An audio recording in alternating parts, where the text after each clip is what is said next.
বাবা আবুল কাশেম সাহেব চেকটি নিচ্ছেন। পাশে উপস্থিত আছেন যুব ক্রীড়া মন্ত্রণালয়ের সচিব মহোদয় সহ অতিরিক্ত সচিব এবং অন্যান্য কর্মকর্তাবৃন্দ।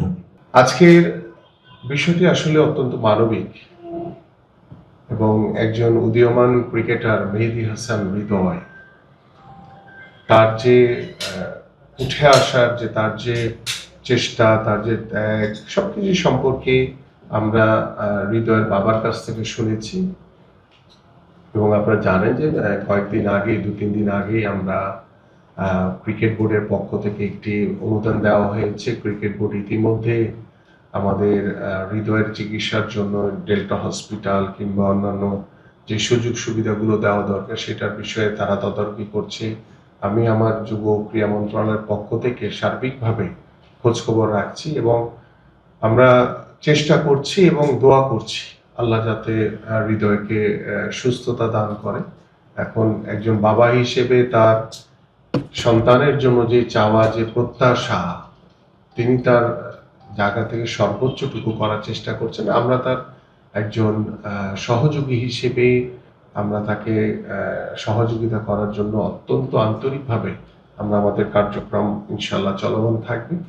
তো আমি আসলে এই বিষয়টি নিয়ে আসলে বক্তব্য দেওয়ার কিছুই নেই। আমি শুধু ধন্যবাদ জানাবো আমাদের মাননীয় প্রধানমন্ত্রীকে যে তিনি এত শত কর্মব্যস্ততার মধ্যেও তিনি এই ধরনের ছোট ছোট যেই ভিডিও ক্লিপ কিংবা যে ইলেকট্রনিক্স কিংবা প্রিন্ট মিডিয়া যেগুলো উপস্থাপিত হয় আপনাদের মাধ্যমে, আপনারা যারা সাংবাদিকতা করেন, সেই বিষয়গুলো তিনি অত্যন্ত সিরিয়াসলি নজরে এনে আমাদের দেখা যায় যে হয়তো আবার যুব ক্রীড়া মন্ত্রণালয়ের সংশ্লিষ্ট যেগুলো আছে সেগুলো তিনি আমার কাছে পাঠান, অন্যান্য মন্ত্রণালয়ে যেগুলো আছে সেগুলো তাদের কাছে পাঠান।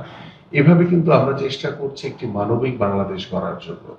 আমরা ছোট ছোট বিষয়গুলোকেও সর্বোচ্চ গুরুত্ব দিয়ে চেষ্টা করছি এই অসহায় মানুষগুলো বা এই মেহেদী হাসান হৃদয়ের মতো যে উদীয়মান ক্রিকেটার তার পাশে দাঁড়ানোর জন্য।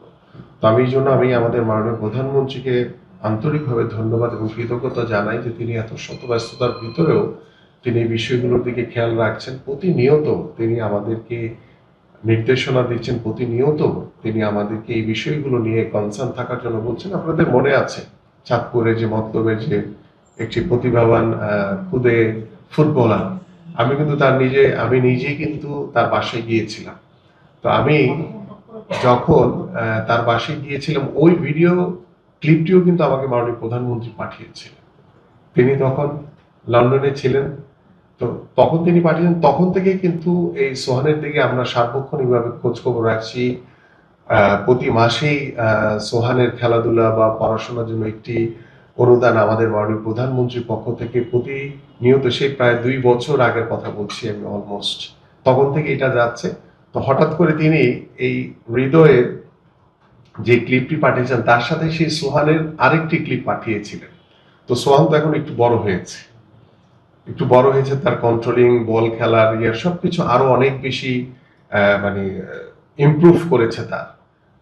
তো তিনি যখন আমাকে পাঠালেন তখন আমি আবার তাৎক্ষণিকভাবে তাকে বললাম যে অলরেডি আপনার নির্দেশনায় আপনার পক্ষ থেকে আমরা প্রতি মাসেই সোহানের খেলাধুলা এবং তার পড়াশোনার জন্য একটি আর্থিক অনুদান প্রতি মাসে তার বাবার হাতে তুলে দেওয়া হয়। তো তিনি বললেন আচ্ছা আচ্ছা ঠিক আছে।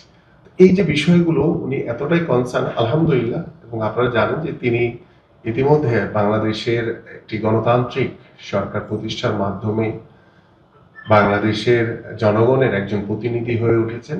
আমরা আল্লাহ তাকে দীর্ঘায়ু দান করুক, আল্লাহ পাক তাকে সুস্থ রাখুক, এই দোয়া করি। এবং আমার প্রিয় সাংবাদিক ভাইরা যারা আজকে আপনারা উপস্থিত হয়েছেন, আপনাদেরকেও আন্তরিকভাবে ধন্যবাদ এবং কৃতজ্ঞতা জানাই এই কারণে যে বিশ্ব ফুটবলের মানে যেভাবে জ্বরে সবাই কাঁপছে, তো এত কর্মব্যস্ততা মধ্যরাতে আপনারা নিউজ কভার করেও সকালবেলা আজকে আপনারা এখানে উপস্থিত হয়েছেন, এই জন্য আপনাদেরকে আন্তরিকভাবে ধন্যবাদ এবং কৃতজ্ঞতা জানাই।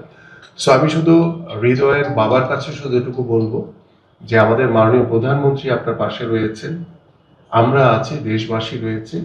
আল্লাহ যাতে আমাদের হৃদয়কে দ্রুত সুস্থতা দান করে এই দোয়া করি ইনশাল্লাহ। এবং চিকিৎসার জন্য সার্বিকভাবে আপনার যা যা সহযোগিতা দরকার ক্রিকেট বোর্ডের দায়িত্ব পালন করছে, আমরা আমাদের দায়িত্ব পালন করবো। আমরা সবাই মিলেই আশা করি যে ইনশাআল্লাহ মেহেদী হাসান হৃদয় যাতে দ্রুত সুস্থ হয়ে আমাদের মাঝে আবার ফিরে আসে ইনশাআল্লাহ। সবাইকে ধন্যবাদ।